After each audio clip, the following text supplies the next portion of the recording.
So welcome to session 1 of Cultivate Contentment. So we're just going to go through a little bit of information and some of the science behind what we're looking into. And here you have a picture of some of my secondhand designer shoe collection. Now I worked out yesterday, this is around £3,000 worth of shoes here. Fear not, I did not pay that. I paid around 50 to 100 quid per pair. One of them a little bit more, but the idea being, I'm exposing myself here, is that each one of these pairs of shoes was going to be was going to complete my collection, and each time there's always that sort of search for more, that looking for satisfaction. And we have that around food, drink, alcohol, furniture, it can be holidays, this kind of overconsumption and this feeling of not being satisfied. And as one of our members suggested at the end of the last series, we had a talk about contentment, and that's inspired this series. So thank you for that one. So we're going to do a deep dive into the science of satisfaction, building new neural pathways and uncovering some simple home practices so that we can savour the richness of our existing lives. And it's not about it's not about forgetting about aspiring for other things. It's just noticing our habits and tendencies. We're not looking to fix anything. We're noticing. And Samuel Johnson, I love this quote, "My life is one long escape from myself." So we're looking to not be wanting to do that quite so much. So being with ourselves as we are. So despite living in the safest, healthiest, most well-educated and most democratic era in history, we are intrinsically unsatisfied. And what is the underlying reason for this restlessness and dissatisfaction? It's that our brain is not wired for contentment or satisfaction at any point. You are completely normal, you are completely human. You are not going to feel completely satisfied, and if you did, I think that would probably be the equivalent of enlightened, I suppose. Oh, and those are the shoes that were the most expensive. If satisfaction and pleasure were permanent, there might be little incentive to continue seeking further benefits or advances. So this seeking behaviour advances us as human beings, and it's a big factor as to why we're here. Our ancestors fought really hard for us to be here, and to survive. They worked hard and pushed themselves further because they were wired to be constantly unsettled, a trait that persists in us today. If you haven't read Man's Search for Meaning by Viktor Frankl, that's a really interesting, deep exploration of this sense of survival and those who survived the camps in Auschwitz. So today we're looking at one, and next week we're looking at one element relating to this, and this is the 4 psychological factors that make satisfaction temporary. So boredom, we go to extreme measures to evade it, and negativity bias, that negative events are more salient and demand more attention and are much more powerful than neutral or positive events. So we're going to explore those 2 today. And then next week we'll look at rumination, our tendency to keep thinking about bad experiences, and then hedonic adaptation, the phenomenon where individuals tend to get used to new circumstances, both positive and negative, and their initial emotional response diminishes over time. So that would relate to those shoes, that shoe buying behaviour of mine, for example. So you're normal. Now, what can you do to help yourself out on this? So we're going to explore in this week's meditation boredom and negativity bias. So this is a picture of a bored child here. And our boredom tolerance can be worked on, and also our negativity bias can be worked on. So to begin with, I'm not going to ask you to write anything about boredom, but if you can just have a think to begin with about a few negativity biases. So how the brain is wired to focus on the negative over the positive. So I want you to think about some negative experiences for you to bring up within the practice. Something from today. So it could be something like having to wait for the water to be warm for your shower. There's just little things that just irritated you, something fairly minor probably. Something within the last month.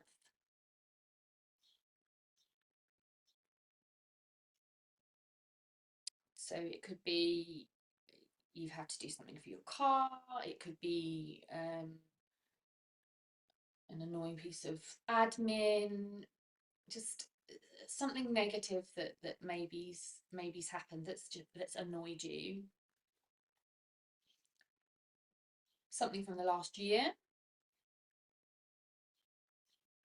sort of fairly recently, and then something that you've been struggling with for years. We're gonna have some fun with this, okay? So just want you to come up with those four now. So something from today, something within the last month, the last year, and something that's been niggling you for years. So just taking a few moments to think about that or write them down, and you can change your mind within the practice. It's just to prevent us from faffing for too long on them.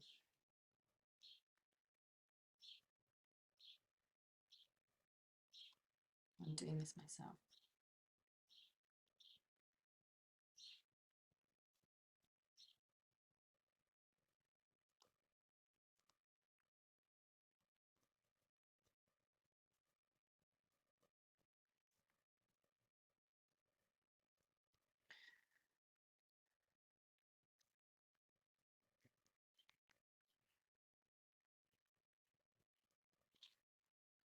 Okay, so for those of you practicing in your own time, an invitation to pause, maybe take a little bit longer if you need it, but don't spend too long on this. Okay.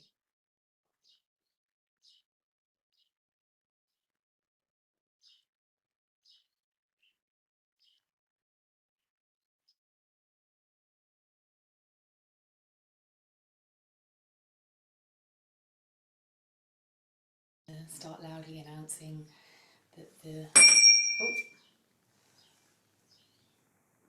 seafood guy has arrived. Okay, so settling in and having a sense of arrival.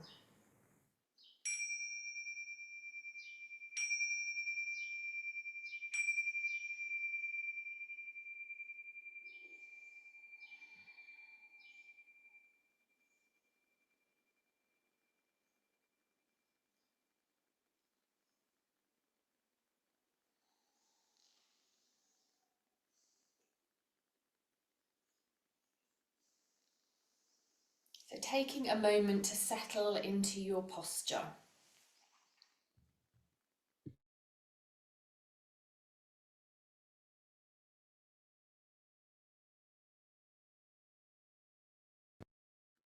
In its natural alignment.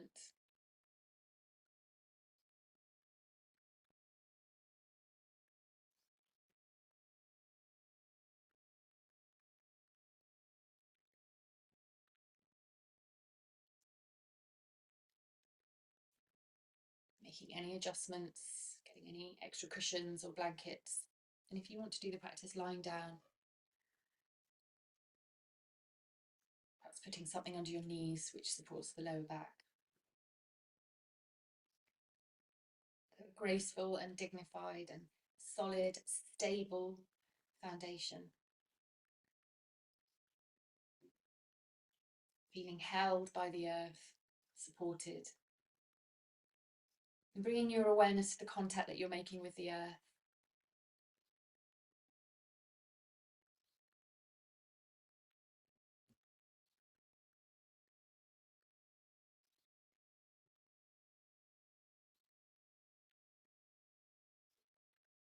Returning down the external stimulation here. So we're settling into our body.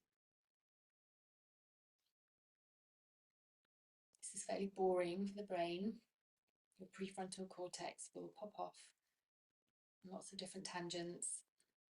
This is perfectly normal, but let's find an anchor for the practice so that when we are distracted, that we can easily come back to either a point within the body or the breath,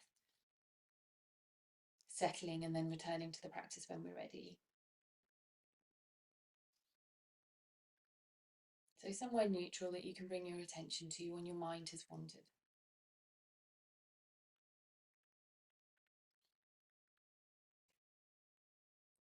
Could be your left eyebrow, your right nostril, your big toe.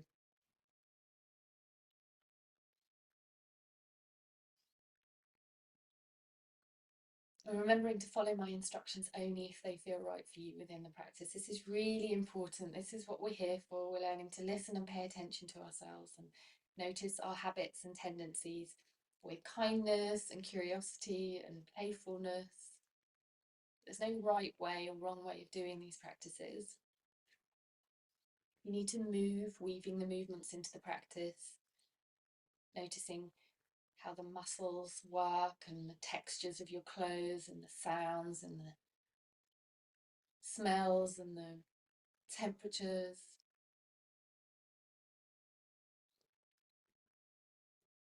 We're not here to fix anything, we're here to notice. Practicing this very deliberate way. We can go back to our old ways outside of the practice, but for this space, bringing a non-judgmental and kind attention towards yourself. And that these exercises are simple, but they're not easy.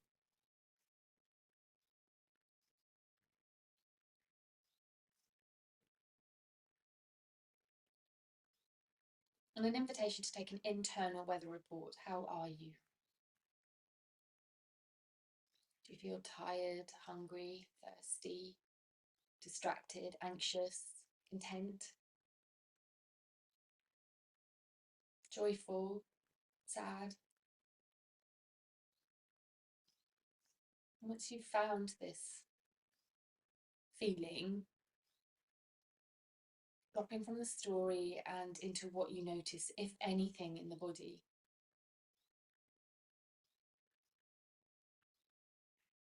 You've no doubt heard the expression that feelings are there to be felt. So what is it? What is it to be joyful, sad, hungry? Where are the sensations in the body as we learn to listen and pay attention to the language of our body? What is hunger? Sensations, the textures, the movements, the sounds. Where is it? Does it move? Is it a solid sensation? Whatever it is you're feeling, finding some ways to describe it to yourself.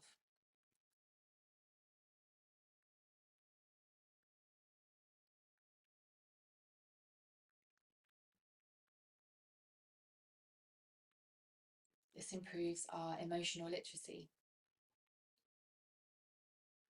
and allows us to better identify our needs and take care of them.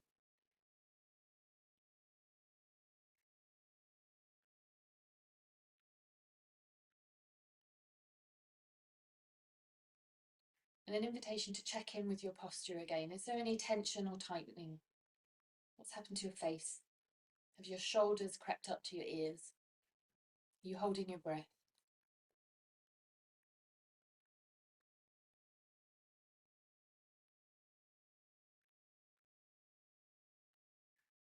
And an invitation to narrow your awareness to your breath, to breathe in and breathe out.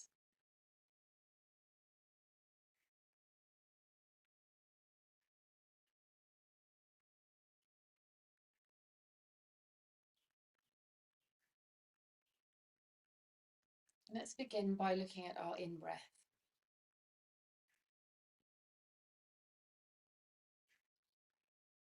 So narrowing your attention to the in-breath and then letting go. The textures, the temperatures, the colours, the shapes.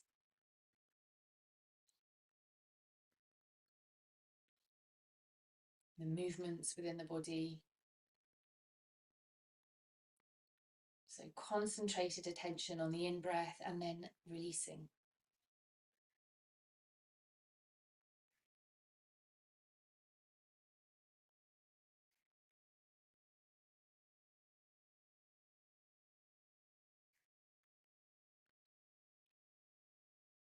Is there one point of the breath that's more vivid, more clear, more easy to find?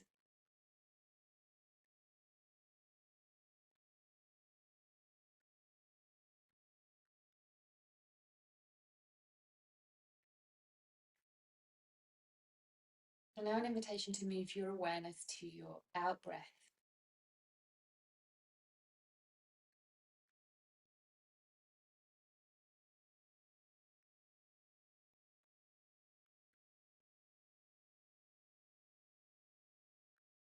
So that concentrated focus and attention on the out breath, and then that release.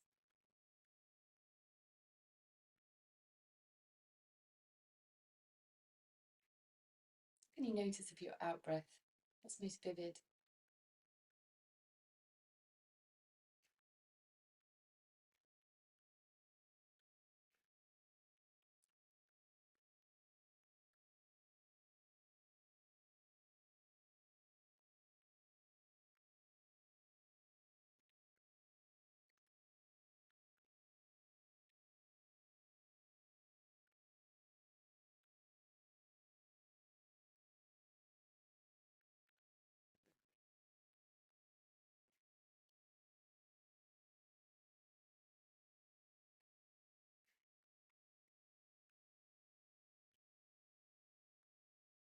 And now an invitation to move your awareness to the full cycle of your breath. So you're breathing in and you're breathing out, and also those little pauses in between. Even if they're only nanoseconds, there's a slight pause, a gap. You're neither breathing in nor breathing out.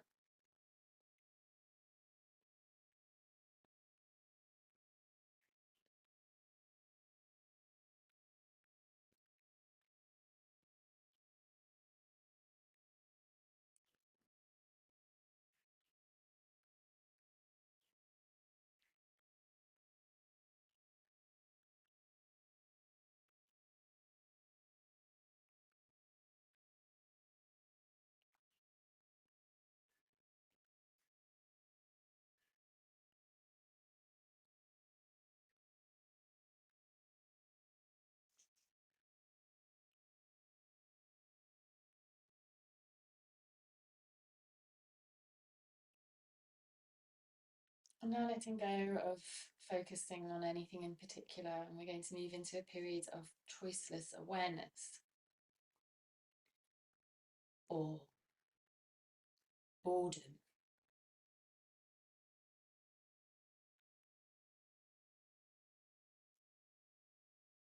So not concentrating on anything in particular, simply sitting here.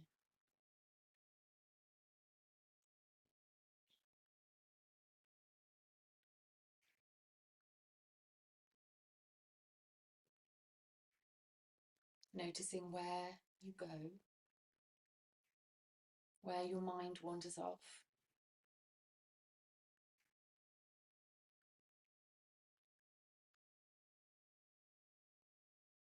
So we're just going to sit in quiet together for a minute.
Now gathering your awareness back to your breath, breathing in and breathing out, the textures and sensations, the movements within the body.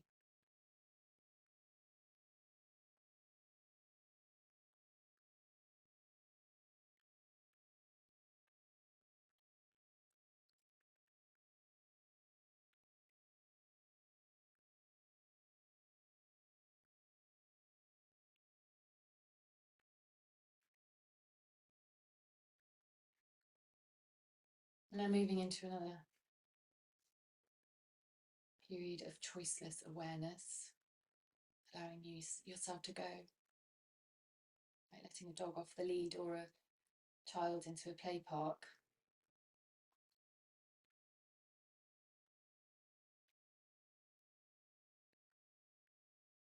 Being an impartial witness to yourself. What is it to allow your mind to wander off? Where does it go?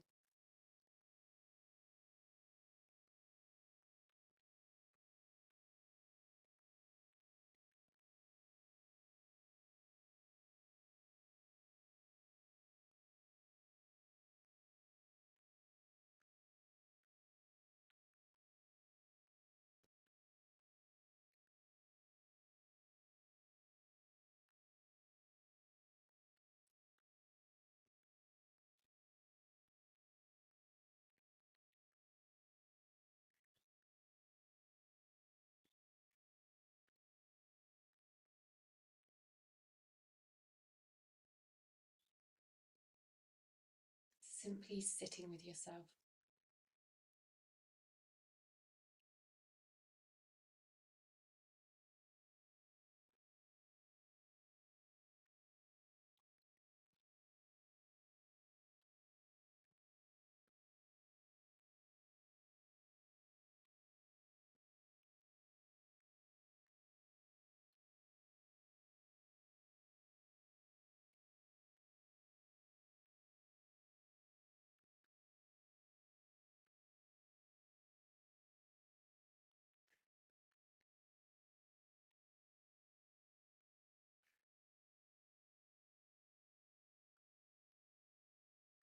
And now an invitation to check in with your body.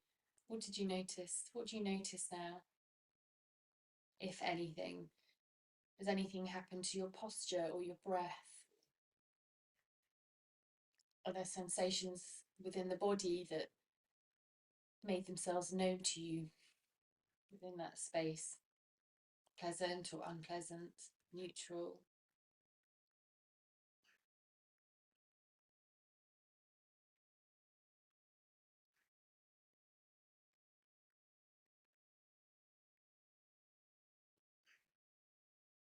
What is present within your body right now?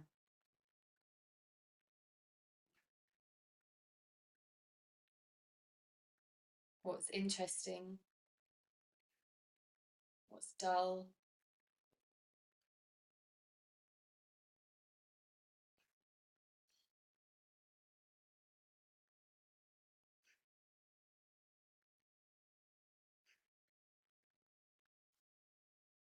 And now an invitation to narrow your awareness to your breath, to breathe in and breathe out.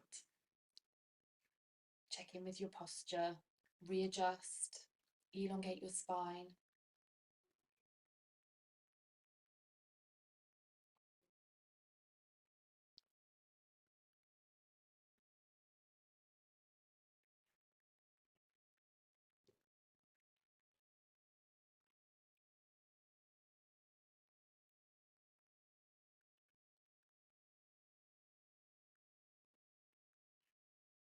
Now we're going to explore negativity bias. So bringing into your mind's eye something negative that's happened today, something that's irritated you, made you cross, pain, nuisance.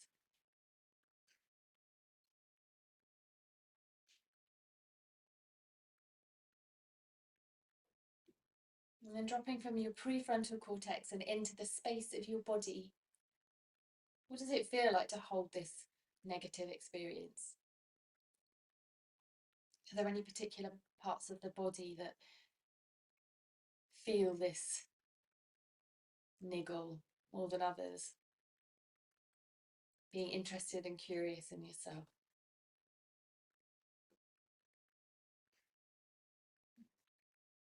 And what's quiet? What's the rest of the body doing whilst this bit of the body's giving you information? It might only be a very subtle little part of the body that's noisy and the rest is really, really quiet. Or is there only a few spots of quiet in the body?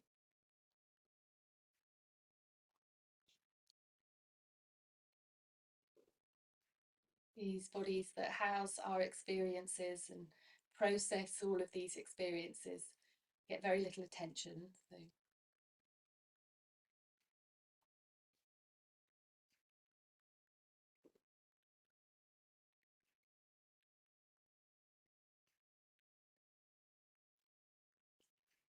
and now I want you to think of 3 positive things that have happened today.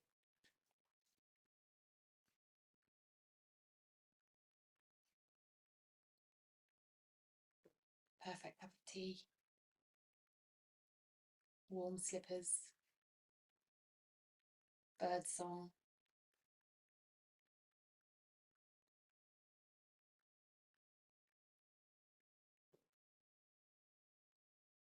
favourite cup,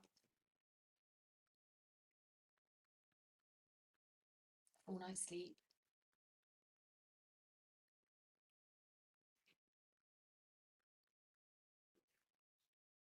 Finding 3 positive things that you've experienced today.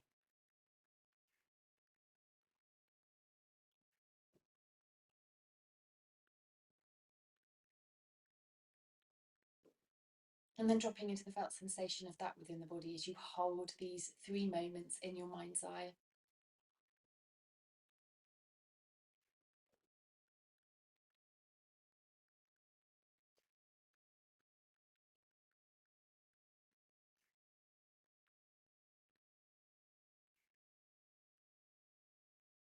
What's quiet in the body?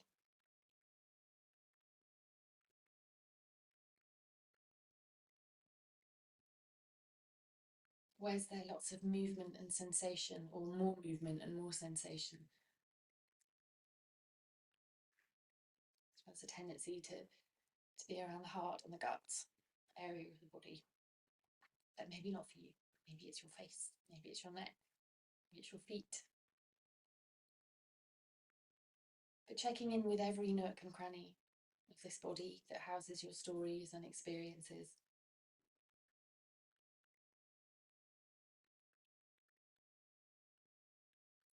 And then narrowing your focus to your breath. So breathing in and breathing out.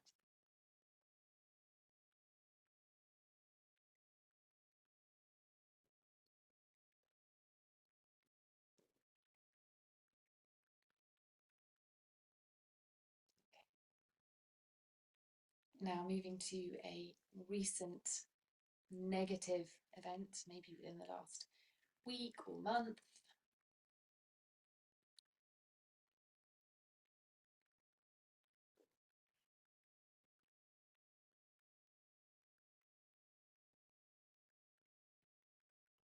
Not spending too long on this and dropping into the body. What does it feel like to hold this negative experience in your mind's eye? What can you notice in your body?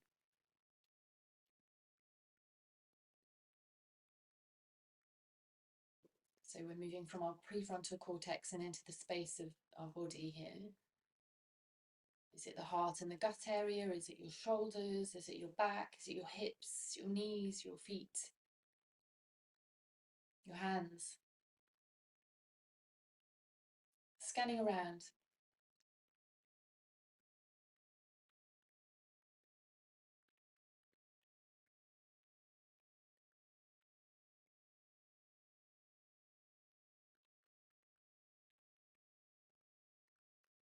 And now an invitation to bring into your mind's eye 3 positive events that have happened recently.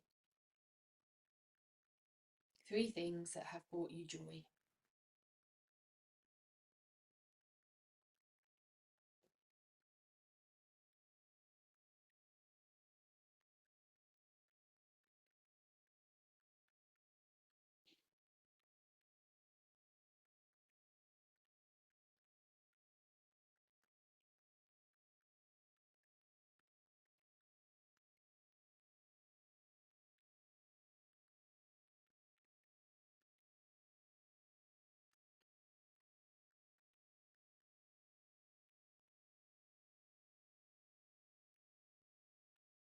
And then leaving those stories in your mind's eye, but dropping into the space of your body. What do you notice here as you hold these 3 positive recent events in your mind's eye?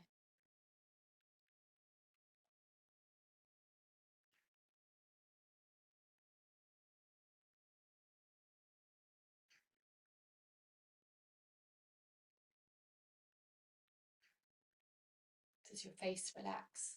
Do you have a slight smile on your face?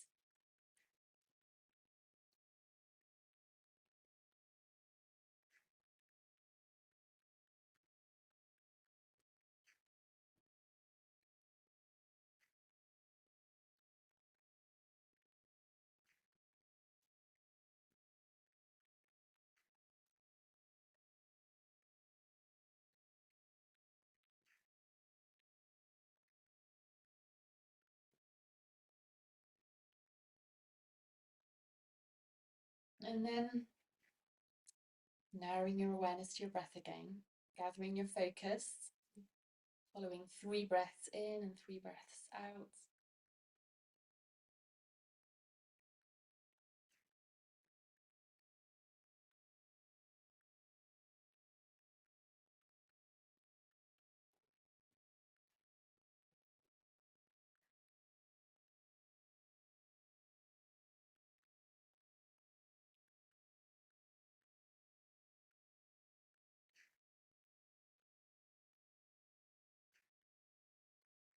And now bringing your awareness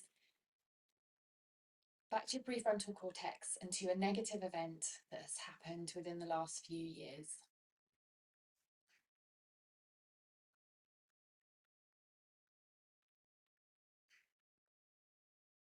Once you've got that, dropping into the space of your body and noticing what it is to hold this experience in your body. This space that houses these stories, processes these experiences. It gets very little attention, so we're just giving it a little bit of time. If it feels too heavy, find something else to think about. And careful with yourself, gentle.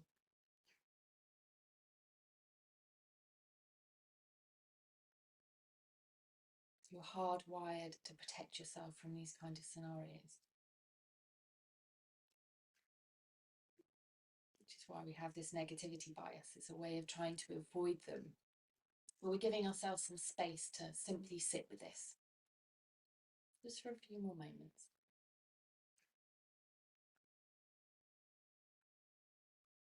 These parts of our bodies often give us very subtle and delicate cues that go ignored, that invite us to take care of our health and well-being. And if we can drop into them a little bit more easily, this can have a dramatic impact on our overall well-being. So giving yourself some space. And now an invitation to move your awareness to 3 positive things that have happened within the last few years.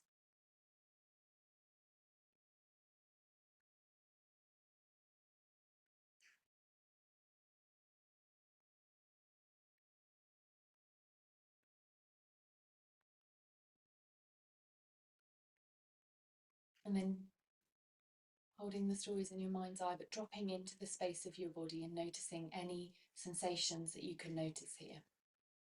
They might be very subtle and quiet,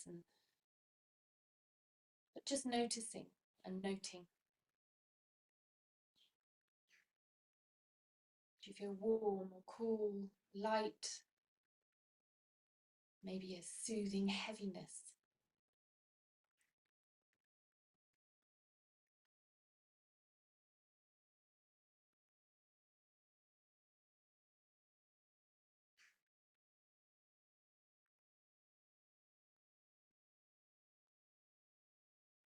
And then moving your awareness, narrowing it to your breath, breathing in and breathing out.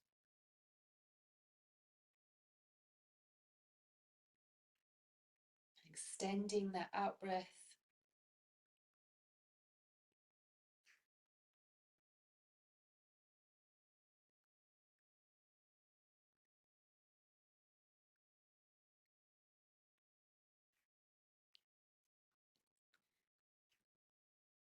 now let's move ourselves back to our prefrontal cortex and to that experience, that story that's been niggling away for years. It doesn't have to be particularly heavy. Being careful and kind about what you pick.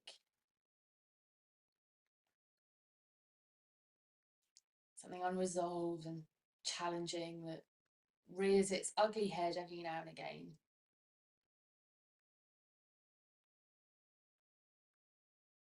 And dropping into the body. What do you notice? What are the physical sensations that this experience brings to your body? So there's some hormones that have been released here. We're deliberately stressing ourselves out.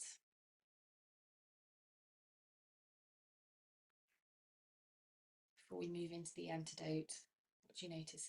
Maybe you notice something in your cheeks or your jaw, your forehead, your shoulders, your elbows, your fingertips, your heart, your chest, your belly, those internal organs deep within. The legs, the feet.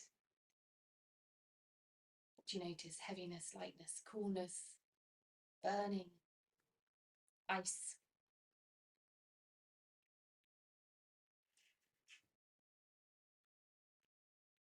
Now let's move ourselves away from that story and an invitation to bring into your mind's eye 3 events within your life that brought you immense joy. 3 memories. 3 wonderful memories.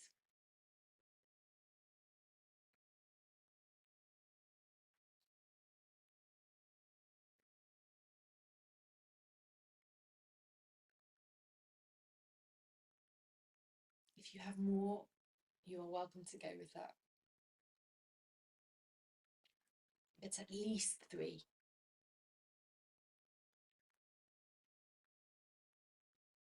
And then dropping into the felt sensation of that within your body. What can you notice?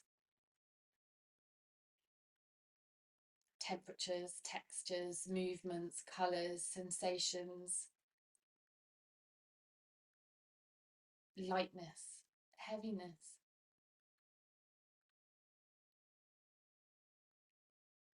Flowing energy. You're releasing some different hormones here.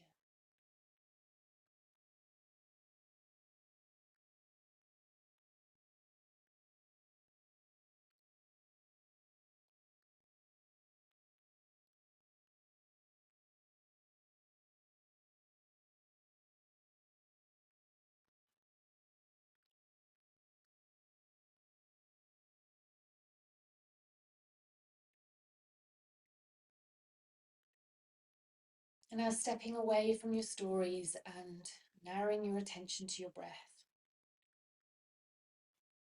Breathing in for 4, holding for 4, and breathing out to the count of 6.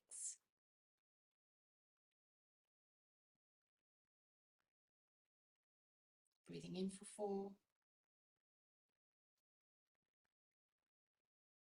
holding for 4, and breathing out to the count of 6. And one last time. In for 4, holding for 4, and breathing out to the count of 6.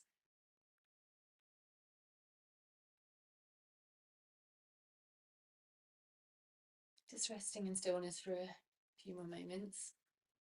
I'm going to read a poem called Bored by Margaret Atwood. All of those times I was bored out of my mind, holding the log while he sawed it, holding the string while he measured boards, distances between things, or pounded stakes into the ground for rows and rows of lettuces and beets, which I then, bored, weeded, or sat in the back of the car, or sat still in boats, sat, while at the prow, stern wheel, he drove, steered, paddled. It wasn't even boredom. It was looking hard and up close at the small details. Myopia, the worn gunwales, the intricate twill of the seat cover, the acid crumbs of loam, the granular pink rocks, its ingenious veins, the sea fans of dry moss, the blackish and then the greying bristles on the back of his neck. Sometimes he would whistle, sometimes I would. The boring rhythm of doing things over and over, carrying the wood, drying the dishes. Such minute. It's what the animals spend most of their time at, ferrying the sand, grain by grain from their tunnels, shuffling the leaves in their burrows. He pointed such things out, and I would look at the whole texture of his square finger, earth under the nail. Why do I remember it as sunnier at the time then, although more often rained and more birdsong?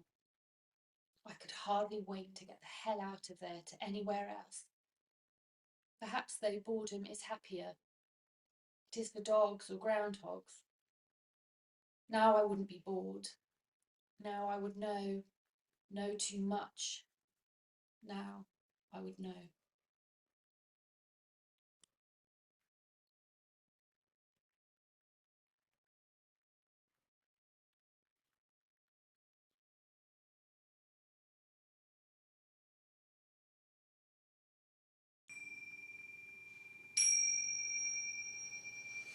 So moving and stretching in whatever way you've maybe ignored, probably ignored,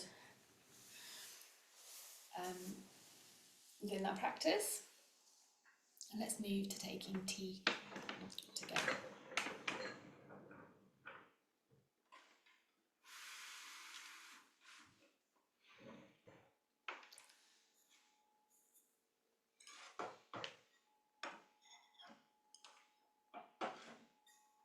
So the textures, colours, sounds and movements. If you haven't tea, I've making you another cup.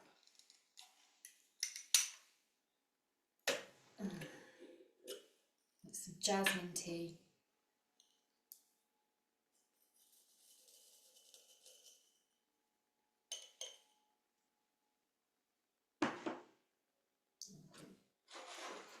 My pot a little.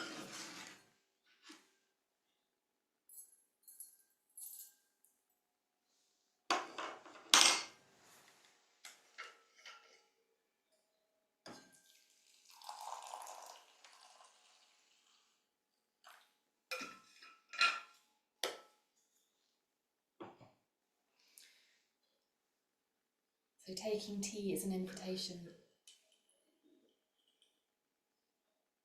to bring mindful awareness to some of the simple activities that we take for granted and do mindlessly.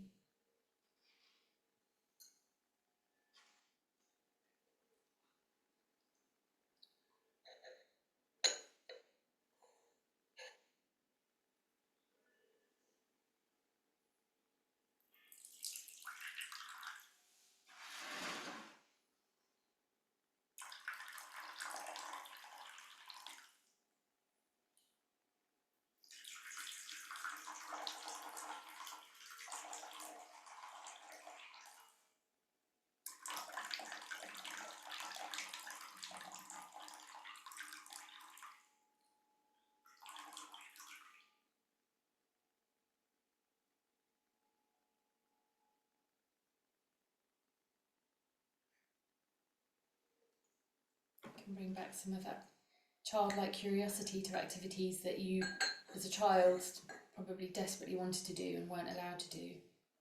Now you can do them whenever you want. You don't even notice.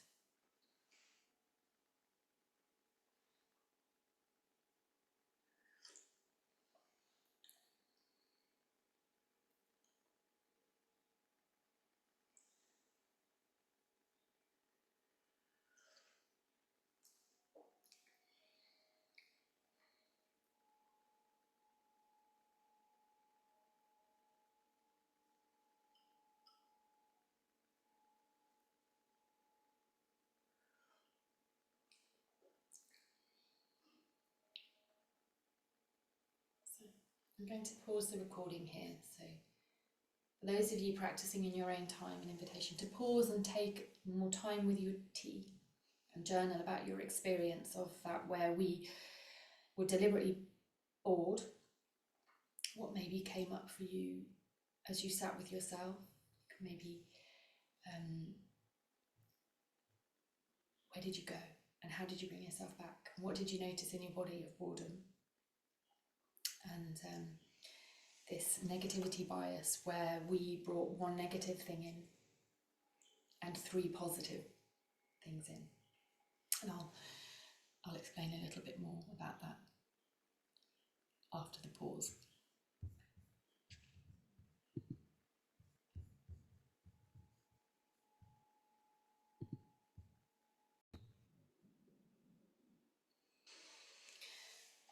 So if anything has come up for you within that practice that you'd like to explore with me, please do send me an email. We can check in and explore how that was. But let's have a little look at what we were doing.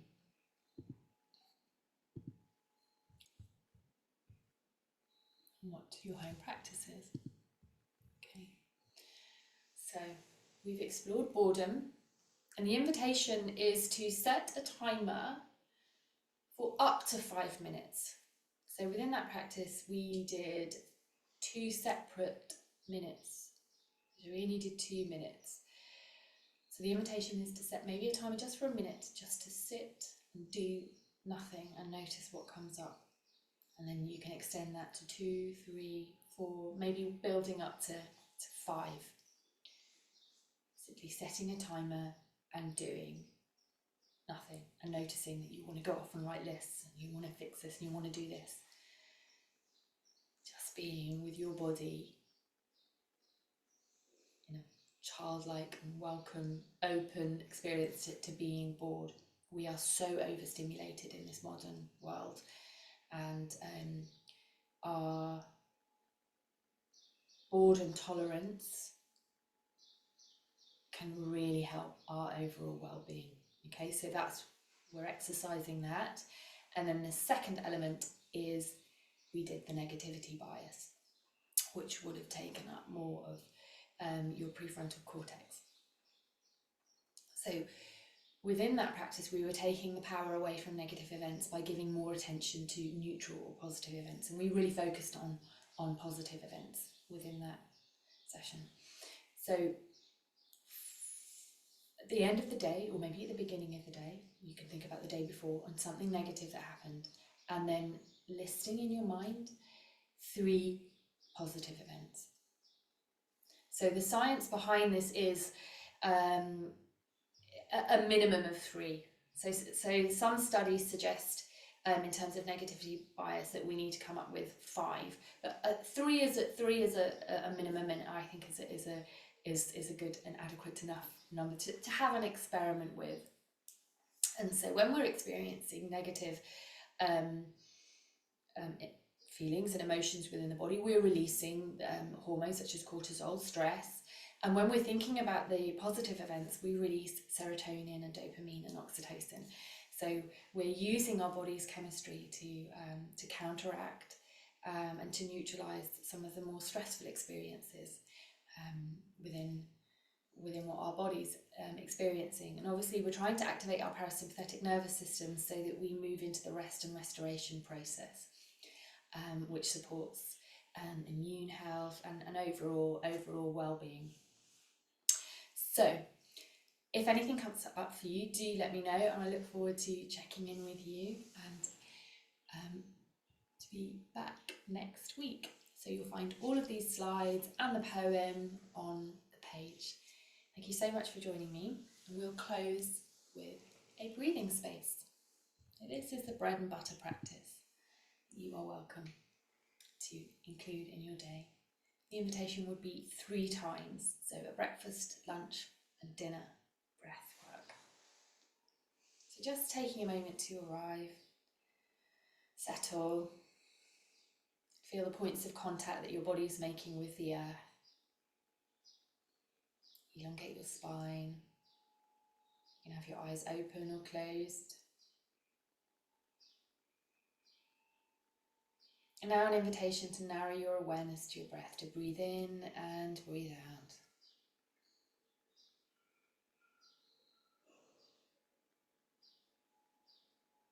And if you find it helpful, elongating that out breath.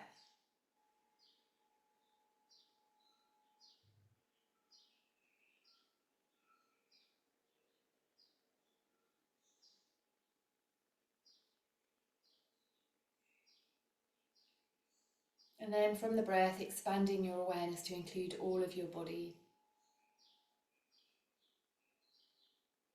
You breathing here.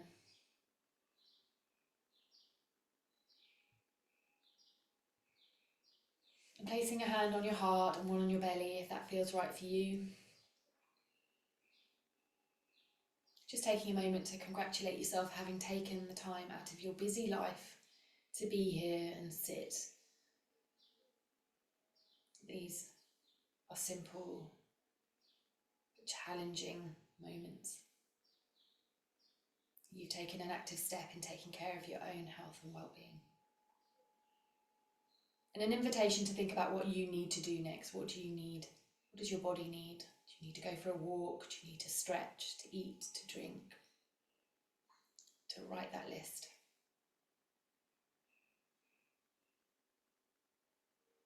And as best you can, taking this sense of connection and well-being into whatever you have left to do with your day.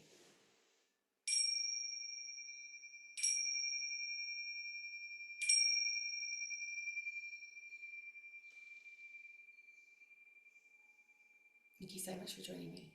I'll see you soon.